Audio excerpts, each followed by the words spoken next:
സമയം ഏകദേശം ഉച്ച 1-1:30 നല്ല വിശപ്പിന്റെ വിളിയെത്തി. ഏതായാലും ഇന്ന് പുറത്തുനിന്ന് ഭക്ഷണം കഴിക്കാന്ന് വിചാരിക്കുന്നത്.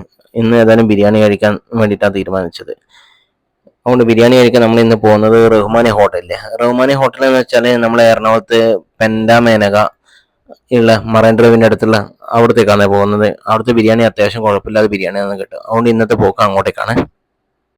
അങ്ങനെ നമ്മൾ മറൈൻ ഡ്രൈവിൽ എത്തിയിട്ടുണ്ട്. ഏതായാലും വണ്ടി അവിടെയാണ് പാർക്ക് ചെയ്തിട്ട് നമുക്ക് നേരെ റഹ്മാനിലേക്ക് പോവാം.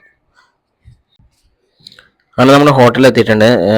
ഉച്ച സമയം ആയതുകൊണ്ട് തന്നെ നല്ല തിരക്കുണ്ടായിരുന്നു കേട്ടോ. കുറച്ച് സമയം ക്യൂ നിന്ന് തന്നെയപ്പോൾ നമ്മളവിടെ ഫുഡ് കഴിക്കാൻ ഇരുന്നത്.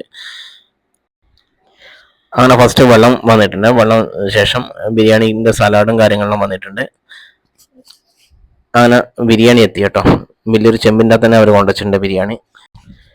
ഇവിടുത്തെ ബിരിയാണിക്ക് 210 രൂപയാണ്. അതുപോലെ തന്നെ ഒരു ചെറിയ അത്യാവശ്യം വലിപ്പമുള്ള ഒരു കുടുക്കയിലാണ് ബിരിയാണി വന്നത്. കഴിക്കാൻ ആവശ്യത്തിലധികം ഉണ്ട്. ഒരാൾക്ക് വയറ് നിറച്ച് കഴിക്കാൻ പറ്റും. പിന്നെ അതുപോലെ തന്നെ ഇതിനകത്ത് സാധാരണ ഇങ്ങോട്ടുള്ള ബിരിയാണിയിൽ മുട്ടയുണ്ടാവും. ഇവിടെ മുട്ടയില്ല കേട്ടോ.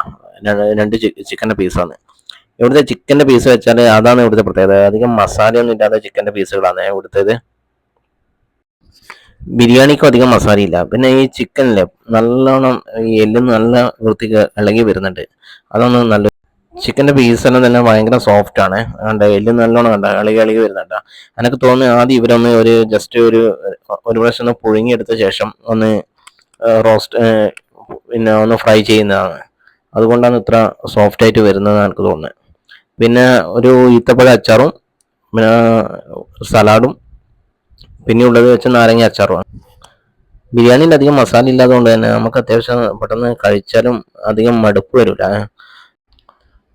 അതുപോലെ തന്നെ എരിവൊക്കെ കുറവാണ്. പിന്നെ അതിൻ്റെ അത് വേറെ പ്രശ്നം എന്ന് വെച്ചാൽ കുറച്ച് നമ്മുടെ ഓയിൽ കണ്ടന്റ് കുറച്ച് കൂടുതലാണോ എന്നൊരു സംശയം. ബാക്കിയെല്ലാം അങ്ങനെ കൊള്ളാം കേട്ടോ.